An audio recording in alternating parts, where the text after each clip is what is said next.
মমতার পুলিশের পাঠানো প্রো ফর্মা পূরণ করবেন না, রামনবমী উৎসব কমিটিগুলিকে পরামর্শ শুভেন্দু অধিকারী। বছর ঘুরলেই 2026 সালের বিধানসভা নির্বাচন, তার আগে আজ বিধানসভায় রাজ্যের প্রাক্তন বিজেপি সভাপতি দিলীপ ঘোষের সঙ্গে সাক্ষাৎ হলো রাজ্যের বিরোধী দলনেতা শুভেন্দু অধিকারীর। এদিন দিলীপ ঘোষকে পুষ্পস্তবক দিয়ে অভ্যর্থনা জ্ঞাপন করলেন শুভেন্দু অধিকারী। তবে শুভেন্দু অধিকারী ও দিলীপ ঘোষের সাক্ষাৎ নিয়ে জোর জল্পনা সৃষ্টি হয়েছে। দিলীপ ঘোষের সঙ্গে সাক্ষাতের পর সংবাদ মাধ্যমের মুখোমুখি হয়ে শুভেন্দু অধিকারী বলেন, মমতা ব্যানার্জির পুলিশের পাঠানো নতুন প্রো ফর্মা কেউ পূরণ করবেন না। রামনবমী উৎসব কমিটিগুলিকে তার পরামর্শ, গত বছরের অনুমতির কাগজ সহ এবছরের রুটের কাগজ পুলিশকে দেবেন। তার দাবি, গত বছর যেভাবে উৎসব পালন করা হয়েছিল একইভাবে এবারও রামনবমী উৎসব পালিত হবে। ইতিমধ্যে একটি পুলিশের প্রফর্মা পেয়েছি। কিভাবে উস্কানি দিচ্ছে দেখুন। আমরা সব জায়গায় বলে দিচ্ছি এই প্রফর্মা কেউ ফিল আপ করবেন না। পুলিশ যদি এই প্রফর্মা দেয়, আমাকে বাঁকুড়া জেলার সারেঙ্গা থানার প্রফর্মা পাঠিয়েছে ওখানকার রামনবমী উৎসব কমিটি। প্রফর্মাতে বলা হচ্ছে 1 কমিটির নাম, 2 পুজোর স্থান, 3 সেক্রেটারি ও প্রেসিডেন্টের নাম ও মোবাইল নম্বর, 4 প্রসেশন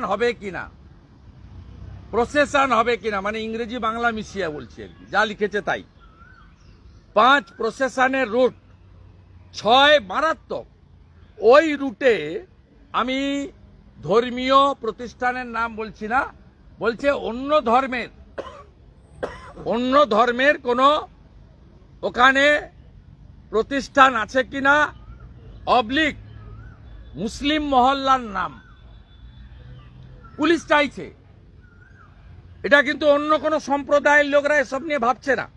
কিভাবে বিষ ছড়াচ্ছে এই মুখ্যমন্ত্রী এবং তার এই টেন্টেড ডিজিপি রাজীব কুমার আর কলকাতা পুলিশ কমিশনার আরেক গুন্ডা মনোজ বার্মা, বিষটা কিভাবে ছড়াচ্ছে দেখুন। 7 বলছে জমায়েত, 8 হচ্ছে ওই পুজোতে ট্রাভেল মঙ্গারদের নাম ও মোবাইল নম্বর। আরে মমতা পুলিশ জেনে রাখো, হিন্দু পুজোতে ট্রাভেল মঙ্গার থাকে না। বলছে ট্রাভেল মঙ্গার বাংলা করলে দাঁড়ায় যারা গন্ডগোল করতে পারে পুজোতে, মানে পুজোর আয়োজকদের মধ্যে যারা গন্ডগোল করতে পারে। 9 বলা হচ্ছে ওই পুজোতে প্রধান কন্ট্রোলার ব্যক্তি ও পুলিশ ফ্রেন্ডদের নাম ও মোবাইল নম্বর। আমি আপনাদের মাধ্যমে পশ্চিমবাংলায় রামনবমী উৎসব কমিটি 2025 সবাইকে আবেদন করব, আপনারা প্রোটোকল মেনে গত বছরের অনুমতির কাগজ সহ রুটের কাগজ সহ পুলিশকে দেবেন।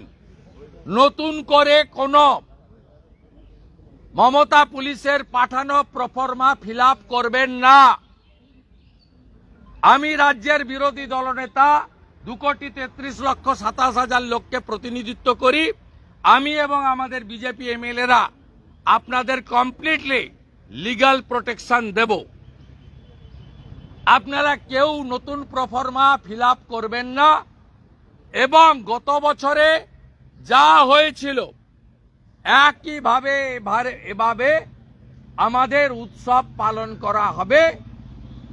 রাম মন্দির নির্মাণের পরে এটি দ্বিতীয় রামনবমী, 24 সালের পরে এটা দ্বিতীয় রামনবমী। এমন বছর হচ্ছে যখন মহাকুম্ভে অমৃত স্নান করেছে 66 কোটি হিন্দু। এই বর্ষ হিন্দুদের কাছে গর্বের, শৌর্যের। তাই এই বর্ষে রামনবমী উৎসব সর্বত্র অত্যন্ত আনন্দের সঙ্গে, অত্যন্ত বীরত্বের সঙ্গে সকলকে নিয়ে শান্তিপূর্ণভাবে পালন করার আবেদন করছি। আর পুলিশকে হুঁশিয়ারি দিয়ে শুভেন্দু বলেন, মমতার বুদ্ধিতে পড়লে তাকে খেসারত দিতে হবে। তার সংযোজন, রামনবমীর মিছিলে তারা রাস্তায় থাকবেন, পিছনে থাকবে লাখো হিন্দু ভক্ত জনতা। ক্ষমতা থাকলে মিছিল আটকে দেখাক। তার দাবি, হিন্দুস্তানে হিন্দুরা রাজ করবে। আর পুলিশকে হুঁশিয়ারি দিচ্ছি, মমতা ব্যানার্জির বুদ্ধিতে যদি পড়েন খেসারত আপনাকে দিতে হবে। এবারে মিছিলের সংখ্যা এত হবে যে গোটা রাজ্যের পুলিশ শুধু নয়, সিভিক ভলেন্টিয়ারকেও কাজে লাগিয়ে আপনারা কিন্তু হিন্দু জনতার জয় শ্রীরামের ধ্বনি আটকানোর ক্ষমতা আপনাদের এবছর হবে না, হবে না, হবে না। আমরা সমস্ত অনুষ্ঠানের মতো এবারেও প্রত্যেকে শুধু বাড়িতে বসে নয়, রাস্তায় থাকব, রামনবমীর মিছিলে নেতৃত্ব দেব। গতবারে এগরার মিছিলে হামলা করেছেন পূর্ব মেদিনীপুরে, আমি এগরায় 8 তারিখে থাকব। 5টা দুর্গা মূর্তি ভেঙেছেন শ্যামপুরে, আমি 7 তারিখে রামনবমীর মিছিলে শ্যামপুরে থাকব হাওড়া জেলায়। আমরা রাস্তায় থাকব, পিছনে থাকবে লাখো হিন্দু ভক্ত জনতা। পারলে আটকে নিন, ক্ষমতা থাকে আটকে নিন। हिंदुस्तान में हिंदू ही राज करेगा